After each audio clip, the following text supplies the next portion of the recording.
எல்லோருக்கும் வணக்கம். நான் உங்கள் குமார். ரெண்டாவது எபிசோடு. அதாவது பணம் தேவையா அப்படின்னு பார்த்தோம். தேவைதான், கண்டிப்பா தேவைதான் அப்படின்ட்டு நான் சொல்லியிருந்தேன். இப்ப அந்த பணத்தை எப்படி சம்பாதிக்கிறது அப்படிங்கிறத பார்க்க போறோம். இப்போ பணம் சம்பாதிக்கணும் அப்படின்னா நிறைய பேர் பெருசா படிக்கணும்.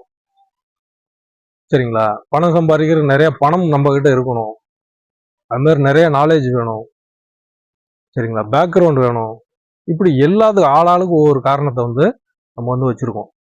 ஆனா உண்மையிலேயே பணம் சம்பாதிக்கிறதுக்கு இதெல்லாம் தேவையா அப்படின்னா என்ன கேட்டீங்கன்னா, பணம் சம்பாதிக்கிறதுக்கு தேவையான ஒரே விஷயம் உங்களுடைய மனசு தான். நான் பணம் சம்பாதிச்சா நான் பணக்காரன் ஆயே தீரணும். ஏழையாக பிறந்தது என் குற்றம் அல்ல, ஏழையாக இறப்பதே நான் செய்யும் மாபெரும் தவறு. என்னுடைய முன்னோர்கள் அந்த தவறு செஞ்சதுனால நான் இன்னைக்கு ஏழையா இருக்கேன். என்னுடைய அடுத்த ஜென்ரேஷன் ஏழையா இருக்கக்கூடாது. நான் பணம் சம்பாதிச்சு ஆகணும், நான் லட்சாதிபதி ஆயே ஆகணும், நான் கோடீஸ்வரன் ஆகணும் அப்படிங்கிற எண்ணம் விதை உங்க மனசுல போட்டு அந்த விதைக்கு நீங்க தண்ணி ஊத்திக்கிட்டே இருந்தாலே உங்களுக்கு பாத்தீங்கன்னா இந்த ஸ்பேஸ், சரிங்களா, அந்த பவர் ஆரா அப்படின்னு சொல்லுவாங்க. அல்லது பவர் இல்ல கடவுள் கூட நீங்க வச்சுக்கோங்க. அது எந்த கடவுளா வேணாலும் இருக்கலாம். சரியா? அது எந்த கடவுள், எந்த மத கடவுளா வேணாலும் இருக்கலாம். ஆனா இந்த ஸ்பேஸ், இந்த பிரபஞ்சம் உங்களுடைய எண்ணத்தை ஈடேற்றும். அது நிறைவு, அது அந்த உங்களுடைய கனவு உங்களுடைய இலக்கை அடையிறதுக்கு இந்த பிரபஞ்சம் சப்போர்ட் பண்ணும் அப்படிம்பாங்க. இப்ப நான் பாத்தீங்க அப்படின்னா வெறும் 8ஆம் கிளாஸ் படிச்சவன் தான். என்னுடைய 8ஆம் கிளாஸ் முடிச்சுட்டு சாதாரணமா ஒரு மில்ல லேபரா நான் வேலைக்கு சேர்ந்தேன். சரிங்களா? ஆனா என்னுடைய அப்பா பாத்தீங்க அப்படின்னா ஒரு லேபரா இருந்து கடைசியா ஒரு சின்ன வியாபாரியா மாறினவர்.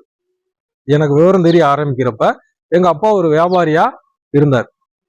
அப்ப எங்க அப்பாவுடைய ஃப்ரெண்ட்ஸ் எல்லாரும் பாத்தீங்கன்னா அந்த சின்ன சின்ன வியாபாரிகளா தான் இருப்பாங்க. அதுல ஒரு வியாபாரி, அவர் பேர் காஜா மைதீன் பாய் அப்படின்ட்டு அவர் பேர். சரிங்களா? என்னுடைய 6-7 வயசுல எல்லாம் அவர் எனக்கு நல்லா பரிச்சயமானார். அப்ப அந்த காஜா பாய் அப்படிங்கிறவரு சொன்ன விஷயம், இன்னைக்கு எனக்கு 45 வயசு ஆயிருச்சு, இன்னைக்கும் எனக்கு ஞாபகம் இருக்குது.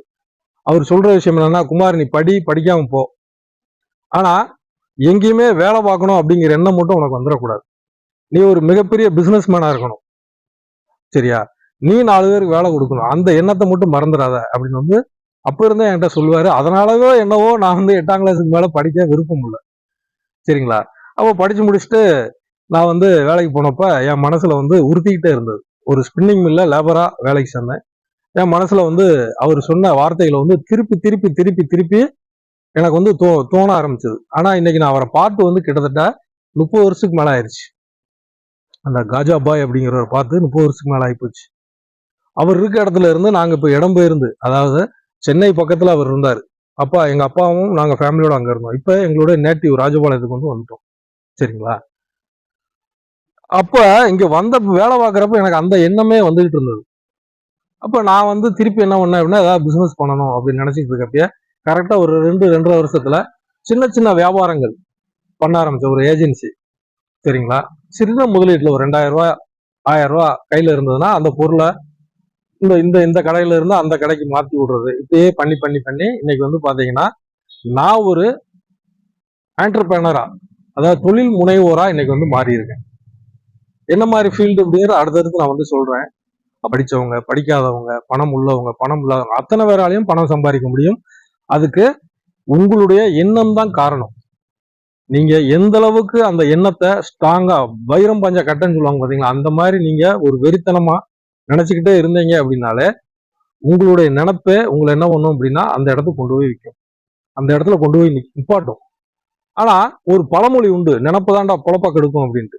ஆனா உண்மையில அந்த பழமொழிக்கு அர்த்தம் நினப்பு தான் பொழப்ப கெடுக்கும்ல, நினைப்பு தான் பிழைப்பை கொடுக்கும் அப்படிங்கிறத நம்மளால என்ன பண்ணிட்டாங்க, பொழப்ப கெடுக்கும் அப்படின்ட்டாங்க. அதனால நீங்க என்ன நினைக்கிறீங்களோ அது நடக்கும். பாசிட்டிவாவே நினைங்க, நான் அதை செய்வேன், நான் இந்த இடத்துக்கு வருவேன் அப்படின்னு நினைச்சுக்கிட்டே அந்த இடத்த நோக்கி நகர்ந்து போக ஆரம்பிங்க.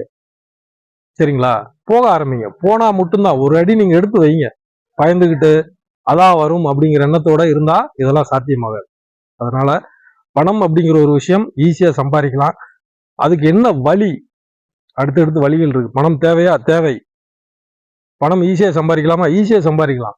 அது வழி தெரியணுமா, என் நம்பரை வந்து கொடுத்துருக்கேன், பார்த்துக்கோங்க. என் நம்பர் என்னன்னா 9943336715. என்னுடைய பேர் வந்து SR குமார். எப்போ வேணாலும் என்னை வந்து கூப்பிடுங்க, சரிங்களா? அதுக்குண்டான வழியை நம்ம வந்து டிஸ்கஸ் பண்ணுவோம். பிடிச்சிருந்தா வாங்க, சேர்ந்து பண்ணுவோம், இணைந்து பணியாற்றுவோம், மிகப்பெரிய வெற்றி பெறுவோம். நன்றி, வணக்கம். அடுத்து பார்ப்போம்.